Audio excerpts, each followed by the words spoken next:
একটা গ্রামের নাম কুসুমপুর। সবুজ ধানক্ষেত, গরু ছাগল, পাখির ডাক আর মানুষদের হাসিখুশি জীবনে ভরা ছিল এই গ্রাম। গ্রামের প্রধান ছিলেন প্রধান সাহেব।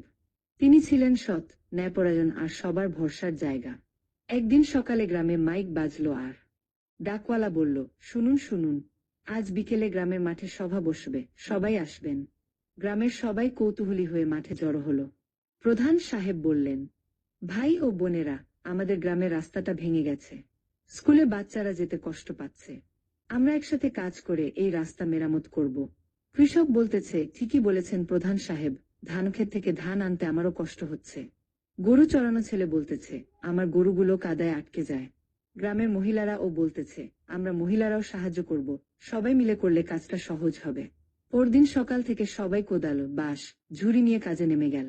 কৃষক মাটি কাটল, মহিলারা মাটি বয়ে নিল, বাচ্চারা পানি খাওয়াল, আর প্রধান সাহেব সবার কাজ তদারকি করলেন। একটা বড় শিয়াল দেখে সবাই ভয় পেয়ে গেল।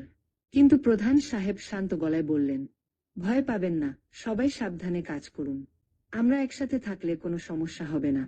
3 দিনের মধ্যেই রাস্তা মেরামত হলো। গ্রামের সবাই আনন্দে উল্লাস করল। বাচ্চারা চিৎকার করলেন, আমরা আবার স্কুলে সহজে যেতে পারবো। প্রধান সাহেব হাসলেন আর বললেন, দেখলে তো, মিলেমিশে কাজ করলে কোনো সমস্যাই বড় হয় না। এভাবে কুসুমপুর গ্রাম হয়ে উঠল পরিশ্রম, ঐক্য আর ভালোবাসার প্রতীক।